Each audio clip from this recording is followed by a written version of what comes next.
Hey guys, what's up? Welcome back to my channel. My channel. Today we are going to be reviewing the new, where you at? Take Me on Vacation eyeshadow palette from Kylie Cosmetics. And you guys, these sold out so freaking quickly. So yeah, let's just open her up. First, open up this palette.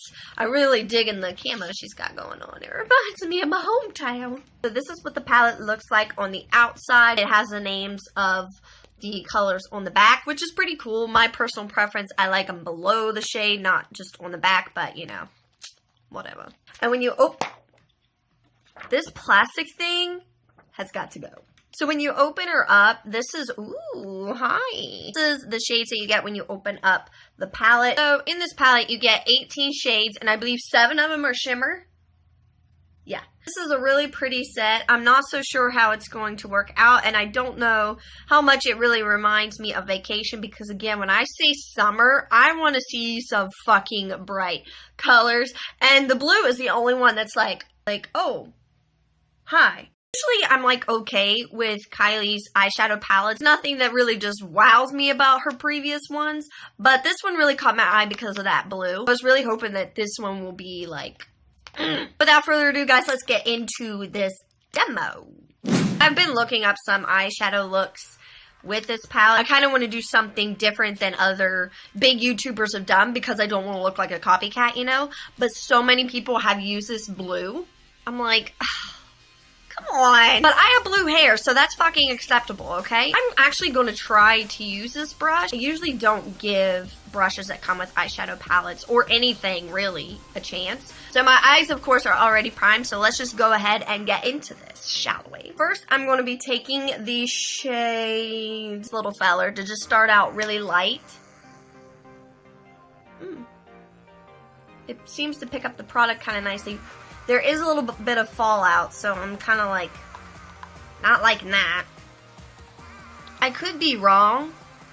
I'm not necessarily sure, guys, but this brush smells like goat hair.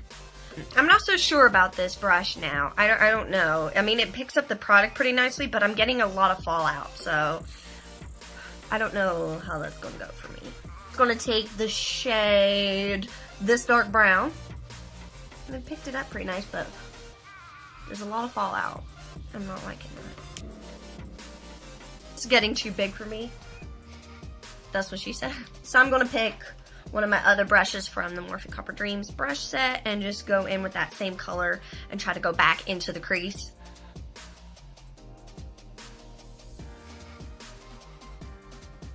So now I'm going to go back to the Kylie Jenner brush that came with this set on the other side and dip into that blue.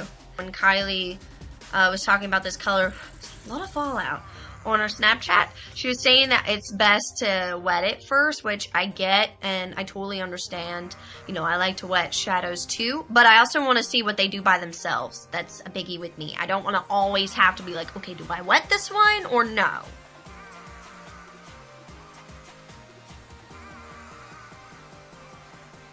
Okay, so now I'm going to use my own brush and see if it makes a difference.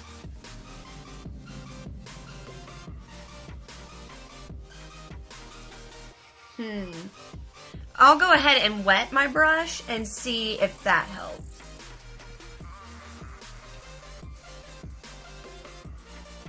Now I'm going to go back into that original darker color here and go back and go over my crease once again.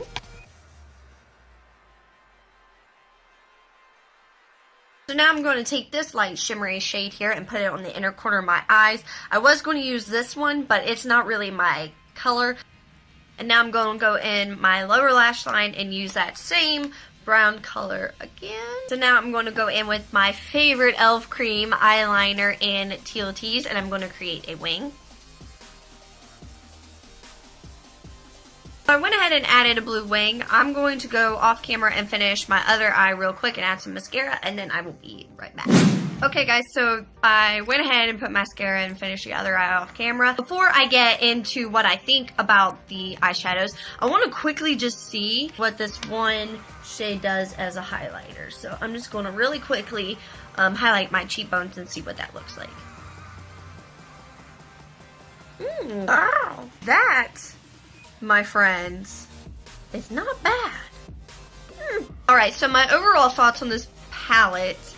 It did really good blending out. I don't have a problem with the quality of it as far as blendability, but I will say there's been quite a bit of fallout that comes out of this. I don't like fallout like that, just ugh. There's a few things that you do need to know before you start using this palette, or if you decide to purchase it. Fallout was one of them, and two, I noticed it probably more so with the blue shade in general, but the blue one I wanted to love so much. It's my favorite color on the palette, and it was just kind of randomly like, hi, I'm the ocean. The lid, it was just so light and just very sheer to where it's just, you barely see it. But she did say on Snapchat that if you water the brush first and then apply it, which is fine. I want to just be able to grab a palette and put it on, you know, put my eyeshadow on and not have to read the instructions on the back or find Kylie on Snapchat and be like, okay, this shade I have to water, this shade I need to rub in cat turds, and then apply it on my lids. I don't want to do that. I also did this eye a little bit differently than this one. Tried just watering the brush and then using the blue, which it did help and it looked a lot like this eye. But I noticed it did the best when I used my finger and just my finger. It made everything pop a little bit more. So I feel like if you're going to use that shade, what worked best for me was using my finger. I wish that there was a lighter gold for us pale skin folks. Color 2 was a little bit more pigmented. This, swatching it, didn't impress me. It didn't look good on the inner corner. I tried it on this eye just to test it out a little bit. It barely showed up. So yeah, there's just some little nitpicks here and there about this palette that it just overall didn't wow me. You kind of just gotta weigh out the pros and cons. I don't hate this one by all means, and I think it'll be a nice palette to have, but overall, I'm just not impressed. I'm just not. Like, it's good to have, but then again, it's not going to be my go-to for the rest of summer. I'll just leave it at that. I'm using that lightest copper shade that I told you about as a highlight. Worked very well. So if you guys didn't get the wet set and it was sold out and you're unable to get it, or you just don't want to pay $62 for it, highly recommend using those shades as a highlight. They did very decent, and I feel like it was quite blinding. That is my thoughts on the Take Me to Vacation eyeshadow palette. Let me know in the comments below what your thoughts on this palette or the whole collection is. I really want to know. So anyway, guys, thank you so much for watching my video and taking the time to check out what I have to say. I will see you all in my next one. Have a great weekend. I'll see you guys later. Bye.